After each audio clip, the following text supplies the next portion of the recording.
बिस्मिल्लाहिर्रहमानिर्रहीम। प्यारे बच्चों, अस्सलामु अलैकुम वरहमतुल्लाहि वबरकातुहू।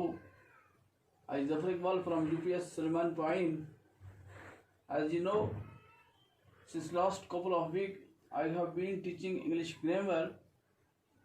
Now I would like to continue my topic preposition. Before this, I have taught you all about preposition and its various kinds. Now we have reached at kind number 4, that is participle preposition. These were originally present or past, used absolutely sometimes. A. With the noun expressed. Example: all save one, all one being saved. B. With some noun unexpressed. Example: inform me regarding the marriage. प्यारे बच्चों, इस video के जरिए मैं आपको preposition की 4th kind पढ़ा रहा हूँ, वो है पार्टिसिपल प्रीपोजिशन। तो दीज आर ओरिजिनली प्रेजेंट। तो असल में ये प्रेजेंट हो सकते हैं, यानी कि प्रेजेंट टेंस हो सकते हैं या पास्ट भी हो सकते हैं।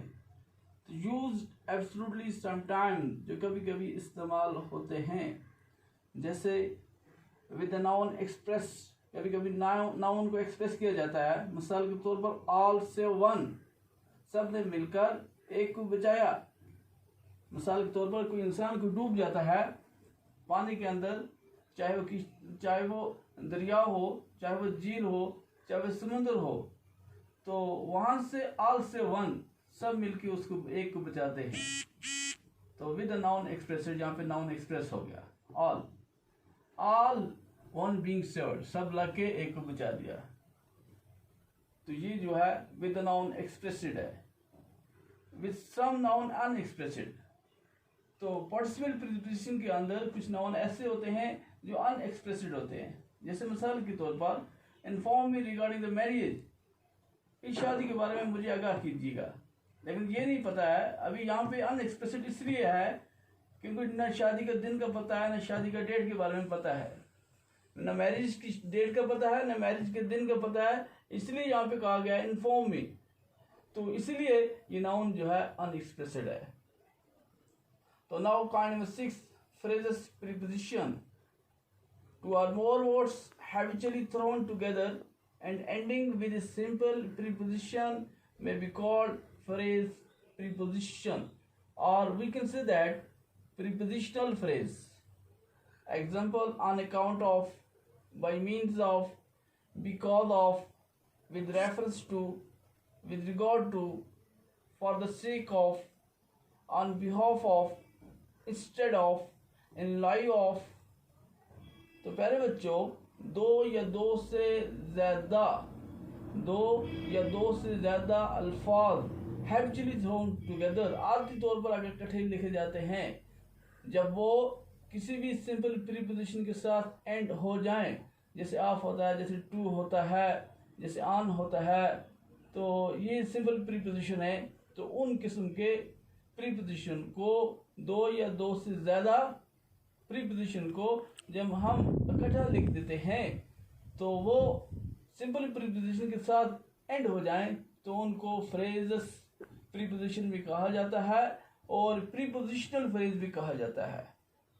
जैसा कि मैंने आपको बताया, जैसे इनकी तादाद के लिहाज से अगर हम इनको गिनना चाहें तो ये इस किस्म के होते हैं: on account of, bye means of, because of, with reference to, with regard to, for the sake of, on behalf of, instead of, in lieu of। तो एग्जाम्पल, जैसे हम लिखते हैं कि आज हॉलीडे है। हॉलीडे कैसे है? हम आगे लिखते हैं holiday on account of first Navratra, कि आज पहले नवरात्रा की छुट्टी है। तो ऑन अकाउंट ऑफ यहाँ पे ये सिंपल प्रीपोजिशन है। ये दो वर्ड हैं, on account, habitually thrown together, यहाँ पे इनको किया गया है। तो ये दो वर्ड जो सिंपल प्रीपोजिशन के साथ एंड हो जाएं, इनको फ्रेज प्रीपोजिशन कहते हैं या प्रीपोजिशनल फ्रेज भी कहा जाता है। इस तरह हमारे पास ऐसे बहुत सारे सेंटेंस इन किस्म के वर्ड्स के बन सकते हैं।